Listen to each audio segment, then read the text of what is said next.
Bonjour, bienvenue à vos 10 minutes juridiques avec le cabinet d'avocats associé par VK. On va parler dans quelques minutes des prix qui flambent et du point de savoir si ça peut carboniser ou non la continuité des services publics. Mais tout de suite, les brèves de la semaine. En matière d'agents, on a eu toute une série de décrets sur les agents de catégorie B. En matière de décentralisation, on a Territoires Unis, donc AMF, Département de France, Région de France, qui ont accepté finalement de participer au Conseil national de la refondation en échange d'au moins 2 réunions par an de débat direct avec le président de la République. Et à cette occasion, on a appris, notamment par le président de l'AMF, que le président de la République a acté qu'il fallait enfin une grande loi de décentralisation. Diable, à suivre. On en sait plus en revanche sur la future loi en matière de sécurité, la LOPMI. Alors, il y a beaucoup de choses. Je vous ai résumé ici, n'hésitez pas à mettre sur pause, mais le volet purement territorial, police municipale, ajustement de pouvoir de police sur le funéraire, possibilité pour les communes de se constituer partie civile plus aisément, reste mis sous le boisseau, mais sans doute avec des avancées dans les débats parlementaires. En tout cas, c'est ce vers quoi on s'orienterait. Pour les réservistes de la police nationale, petit ajustement également par un décret du 31 août. En matière d'aide, et notamment d'aides économiques, le TEA de Nantes a rendu une décision intéressante qui nous dit que donner c'est donner, mais reprendre, ce n'est pas toujours voler. Si des engagements ont été pris pour ces aides, si ces engagements ne sont pas tenus, alors dans certains cas, on peut récupérer une partie de ces aides. Économie toujours, mais aussi aménagement. Statutairement, les dark stores, les dark kitchens vont sortir de l'ombre juridiquement et pour ce qui est des dark stores, être assimilés à des entrepôts. Évidemment, c'est un sujet qui est très discuté. Économie toujours, on a un prolongement et une simplification de l'aide donnée par l'État pour les entreprises qui sont grandes consommatrices de gaz et d'électricité, ce qui peut avoir un impact sur certains services publics, notamment les piscines, on en reparlera tout à l'heure. Service public, toujours, on a une publication de la liste des bénéficiaires des dotations pour compenser certaines pertes de recettes, notamment pour certains services publics locaux, donc au JO du 6 septembre. Autre service, c'est l'électrification, notamment rurale, qui repose sur un fonds qui s'appelle le FACÉ et qui est très critiqué par la Cour des comptes. Service public toujours, un intéressant rapport assez charpenté du défenseur des droits sur l'accompagnement humain des élèves en situation de handicap. Passons aux juridictions. Du côté du Conseil d'État, désormais le Conseil d'État fera sa rentrée annuelle en septembre. D'accord. Un exercice assez formel me dirait oui, mais avec des thématiques annuelles intéressantes. Cette année, c'était le service public face aux défis majeurs auxquels il est confronté. Et il y a des choses intéressantes qui ont été dites. Je vous laisse regarder ça en ligne. Et l'année prochaine, ça sera les conclusions du Conseil d'État sur le dernier kilomètre pour ce qui est du service public. Du côté du Conseil constitutionnel, mise à jour des remarquables tables analytiques du Conseil constitutionnel. Alors c'est énorme, ça fait des très gros documents, mais si vous êtes juriste territorial, téléchargez-les, vous y trouverez une mine d'informations qui vous seront utiles. Et puis du côté de la Cour des comptes, c'est loin d'être anodin. On a un portail de signalement de la Cour des comptes qui est donc en ligne. Si je veux faire part à la Cour des comptes de tel ou tel dysfonctionnement, je peux le faire. Donc évidemment, ça réjouit ceux qui veulent renforcer le lien entre le citoyen et les juridictions financières et favoriser les lanceurs d'alerte. D'autres y voient un petit appel à des dénonciations mesquines. Vaste sujet. En droit des contrats maintenant, la clause exorbitante du droit commun continue de décliner. En clair, je n'aurai un contrat de droit public au motif de ce qu'il y a dedans des clauses exorbitantes de droit commun que si ça s'inscrit dans les compétences de la structure publique co-contractante et si c'est dans l'intérêt général porté par celle-ci. En marché public, le TEA de Strasbourg a rendu une ordonnance intéressante qui vous permettre dans certains cas un recours à une procédure négociée en raison d'une pénurie de main-d'œuvre. À utiliser de précaution quand même. Et puis la DAJ a, un an après la loi, fait une intéressante fiche sur comment appliquer dans les contrats publics cette fameuse loi séparatisme. Et puis surtout, l'actualité, c'est ces piscines qui ont été fermées par un exploitant, Vermarine. Nous en reparlerons dans notre dossier. Et puis les mini-brèves, que voici et que voilà. Passons maintenant à notre grand dossier. Les prix flambent. Est-ce que cela peut carboniser la continuité des services publics? Alors les prix flambent, certes, mais ce n'est pas une raison pour réduire le principe de continuité des services publics en cendres, ni pour carboniser le droit des contrats. Que peut-on faire en ce domaine? Il y a des aides, notamment pour les entreprises fortement consommatrices d'énergie, mises en place par l'État. On applique les clauses contractuelles sur l'évolution du service, sur l'évolution des tarifs, bien évidemment. Et puis on peut changer le service. Par exemple, pour les piscines, grand nombre de piscines n'ouvrent plus qu'un jour sur deux ou une semaine sur deux, avec des ajustements que cela implique, contractuels et organisationnels et RH, pour limiter un petit peu la casse. Si on est vraiment dans un grand bouleversement, la théorie de l'imprévision permet, dans certains cas, une indemnisation relativement large. Dans certains cas, on va même jusqu'à conduire à des résiliations bilatérales pour carrément repartir sur de nouvelles bases. On n'est pas sans outils. Sauf que, évidemment, en attendant, les exploitants prennent le bouillon et que, en matière de centre aquatique, Vermarine, qui n'a jamais eu peur ni des coups de force ni des eaux troubles, confère sa vie pénale, a fait un choix radical, celui du régime sec. Allez, hop, j'arrête de toute activité, au nom, je cite, de l'intérêt de pouvoir négocier en force.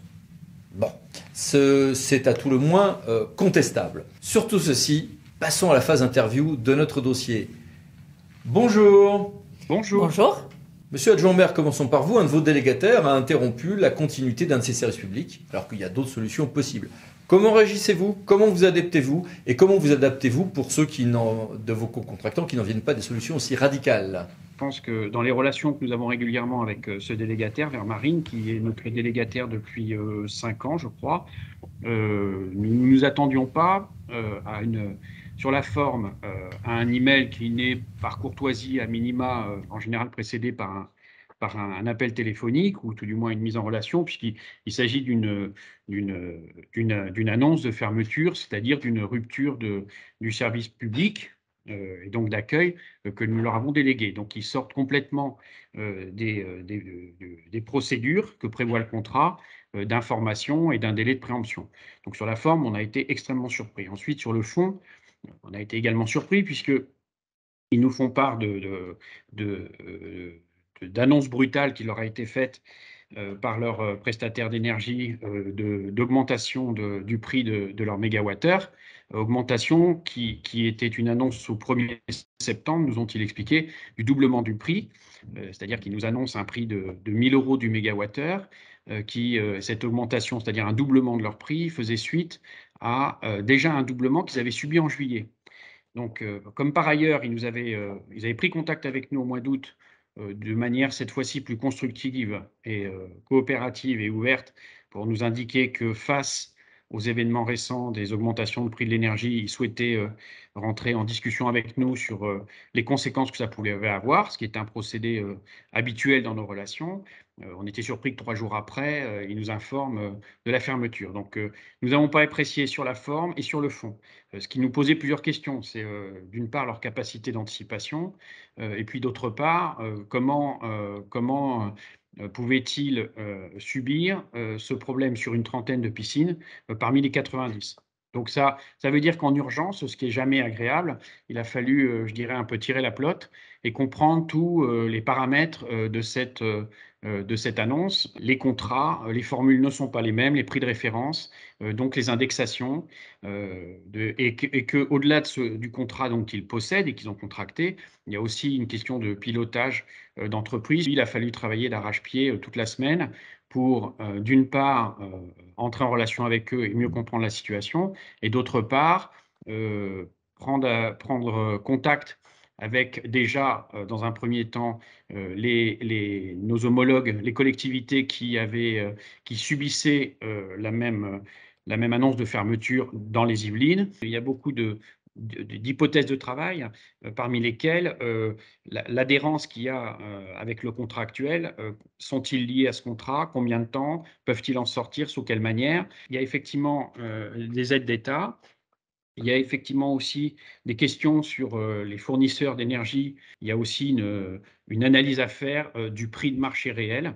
Donc, vous voyez, ça fait beaucoup de paramètres qui nous éloignent assez, ou plutôt qui élargissent beaucoup le spectre de réflexion par rapport aux problèmes provoqués par Vermarine. Quand je dis problème, je devrais dire la situation provoquée par Vermarine, laquelle a mobilisé évidemment beaucoup de nos services, de nos réseaux aussi, pour essayer de se faire rapidement une opinion de la situation sur notre collectivité dès lundi, nous les avons mis en demeure de rouvrir, puisqu'ils sont en délégation de service public, donc ils ont une obligation d'assurer ce service et ils s'exposent à des pénalités. Ils peuvent se retrouver dans une situation où nous reprendrions l'exploitation de la piscine, mais cette fois-ci à leurs frais. Alors, avec une société qui en face, manifestement, s'est mal préparée et s'expose à une cessation de paiement dans un avenir finalement qui se compte en semaines.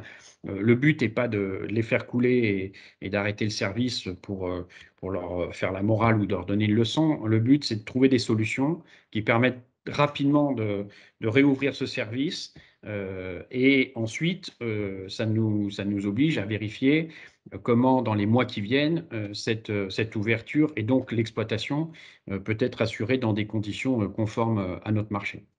Evangelia, en marché, et plus encore en DSP, sauf force majeure, hein, la continuité du service public s'impose à tout le monde, et notamment qu'aux contractants de l'administration, n'est-ce pas? Bien sûr, il y a le principe de la continuité du service public qui s'impose à tout exploitant du service public. L'aptitude à assurer d'ailleurs la continuité du service public est un des éléments qui doivent obligatoirement être pris en compte en vertu de l'article L 1411-5 du Code général des collectivités territoriales en phase de passation d'une DSP. En outre, dans le cadre d'un contrat de concession de service public, le co-contractant de l'administration est obligatoirement tenu d'assurer l'exécution, sauf bien sûr en cas de force majeure, et ne peut pas se soustraire à ses propres obligations contractuelles, même en se prévalant d'ailleurs de manquements ou de défaillances de l'administration. Et nous ne sommes pas en force majeure. Bien sûr que non, et surtout pas à l'aune des jurisprudences que voici. Qu'aurait dû faire une société, ou que devrait faire une société placée dans une situation difficile parce qu'elle exploite un service public dont les coûts explosent? Elle aurait dû d'abord entamer les négociations avec les différentes collectivités. Elle aurait pu aussi demander une application de clauses de révision de prix s'il y en avait. Je suppose que ça a été fait. Aussi, elle pourrait bien sûr faire des demandes écrites avec un formalisme particulier pour le marché public en tout cas, ou selon les clauses du contrat de DSP pour demander des indemnisations. Ça, ce n'est pas du tout interdit. On peut demander des indemnisations si bien sûr la théorie de l'imprévision trouve à s'appliquer dans le cas présent. Il faut faire attention parce qu'elle ne trouve pas à s'appliquer à chaque fois pour chaque contrat, mais on peut examiner ce cas-là et elle aurait dû demander bien sûr aux collectivités d'examiner si cette théorie pourrait être appliquée dans le cas spécifique et demander sur cette base-là une indemnisation. Et au pire, elle pouvait bien évidemment se mettre en redressement ou liquidation selon le cas bien sûr. Ah oui, et là au contraire, interrompre l'exécution du service, c'est se placer en tort, tant pour obtenir une indemnité d'imprévision, qui ne peut être donnée que si on continue l'exploitation, qu'en termes de sanctions contractuelles.